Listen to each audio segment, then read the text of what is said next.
My name is Jay Strother, and I serve as the senior pastor at Brentwood Baptist Church. I'm the parent of 5 children. Our youngest 2 are adopted. As a church, I pastor in one of the wealthiest suburbs in the United States. It's full of people who love the Lord, and they really do seek to do good. However, as you know, in those communities, we're often buffered from where some of the greatest amount of need is. And so foster and adoption ministry has introduced us to that need. Foster and adoption is a challenging space to be in. We live it out in our own home with 2 adopted children. We know the impact that trauma has on kids and young lives, and that can be disruptive and challenging.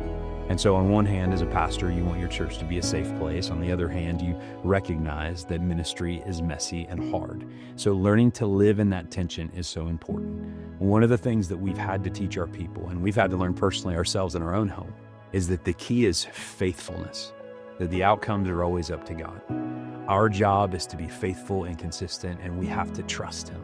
Now, in a ministry sense, that means is that we have to equip our people to let go of certain expectations that they might have, and to embrace the messy and to embrace the hard.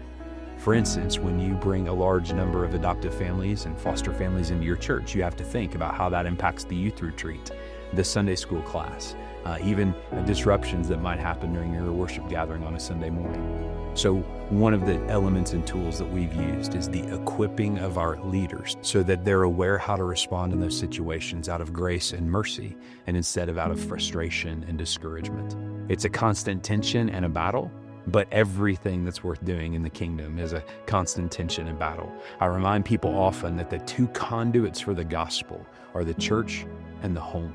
It's why the enemy brings every tactic he has against both.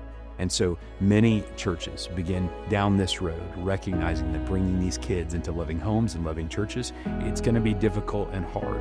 The enemy wants to discourage and disrupt that any way that he can. But that's why we have to be prayerful, we have to be trauma-informed, and we have to be intentional each step of the way.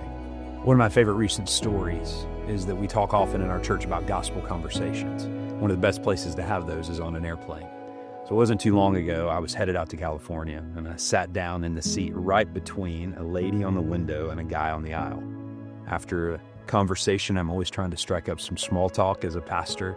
It was evident to me that I was actually sitting between a married couple, and they weren't getting along. And so I thought, this is going to be an interesting plane ride. And so we began to talk about our kids and our family. I pulled out my phone and I showed them a picture. With 2 of my kids being adopted, that's the immediate question they go to. Well, tell me that story.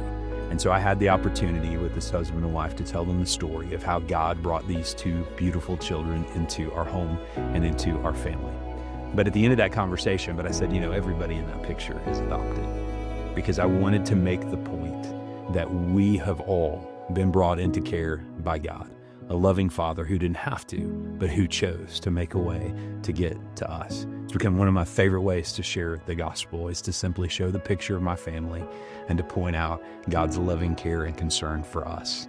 And so for me and for our church and for our house, this is what pure religion looks like.